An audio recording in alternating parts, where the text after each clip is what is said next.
जारी रखेंगे। और आने वाला समय जो हम लोगों ने बोला 20 जुलाई को जो प्रोग्राम करने जा रहे हैं, निश्चित रूप से बड़ा महाधरना का आयोजन पार्टी स्तर से होगा और ये शुरुआत होगी। इसके बाद विधानसभा घेराव, राजभवन का घेराव या मुख्यमंत्री घेराव, ये लगातार हम लोग करते रहेंगे जब तक हम। पार्टी के अध्यक्ष मदन प्रजापति ने बिगुल फूका है झारखंड के लोगों के लिए। ये ओबीसी को 27% आरक्षण और नियोजन के लिए संघर्ष को तैयार हैं। न सिर्फ ये बल्कि पूरे झारखंड की जनता से आह्वान किया है, धरना और प्रदर्शन होगा और इसका परिणाम दूरगामी होगा। सरकार अगर नहीं चेती तो आने वाले दिनों में मुख्यमंत्री आवास, राज्य भवन और सड़कों पे जाम और आक्रोश रैली निकालकर इन मांगों को सरकार का ध्यानाकर्षण किया जाएगा और यहाँ की जनता के लिए लड़ाई लड़ते रहेंगे।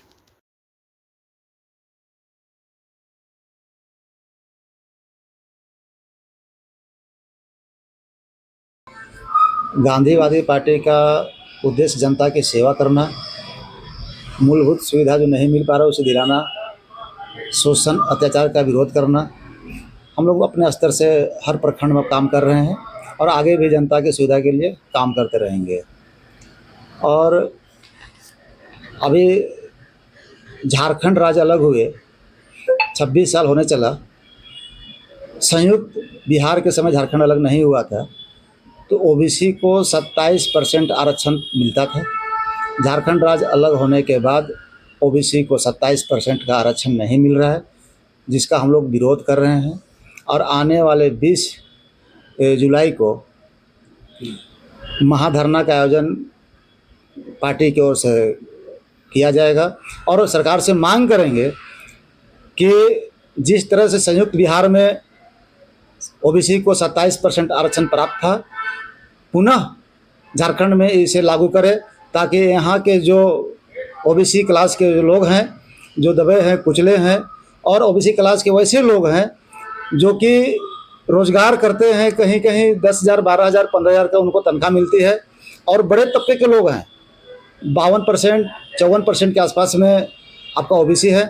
और सरकार इस पर नज़र नहीं कर रहे हैं। चुनाव के समय लोग कहते हैं कि ओबीसी को 27% आरक्षण देंगे, लेकिन किसी भी दल ने इस बात का आवाज़ नहीं उठाया कि ओबीसी को 27% आरक्षण दे।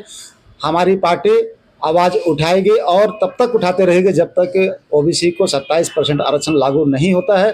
क्योंकि मैं फिर से कह रहा हूँ कि ओबीसी क्लास के लोग मध्यम वर्ग के लोग होते हैं, रेंट पर रहते हैं, 10,000, 12,000 की तनख्वाह होती है, सरकारी सुविधाएं नहीं मिलती है और उनके बच्चों को रोज़गार भी नहीं मिल रहा है।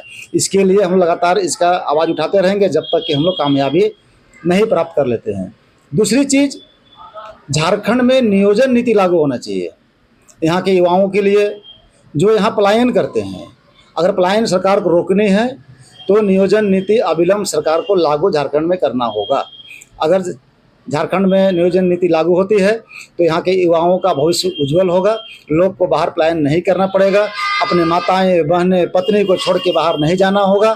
लोग आज देखिएगा कि बाहर जब जाते हैं तो बहुत सारे अत्याचार उन पर होती है, कहीं दब के मरते हैं, कोई मार देता है, कहीं कुछ कर देता है, लोग परेशान रहते हैं। तो ये दुख ना देखना पड़े, इसके लिए हम सरकार से मांग करते हैं कि नियोजन नीति अविलंब लागू करे। जब झारखंड राज्य अलग हो रहा था, सभी लोगों ने सपना देखा कि झारखंड राज्य अलग होगा तो यहाँ के युवाओं को रोजगार मिलेगा, लोग को पलायन नहीं करना पड़ेगा, शोषित नहीं होंगे, वंचित नहीं होंगे, लोगों पर करप्शन जो है वो नहीं होगा, यहाँ खनिज संपदा पर लूटा नहीं जाएगा। लेकिन आज जस्ट इसका उल्टा हो रहा है। लोग यहाँ पलायन भी कर रहे हैं, शोषित भी हैं, वंचित भी है, इनकी बात को सुना नहीं जा रहा है, लोग त्रस्त हैं।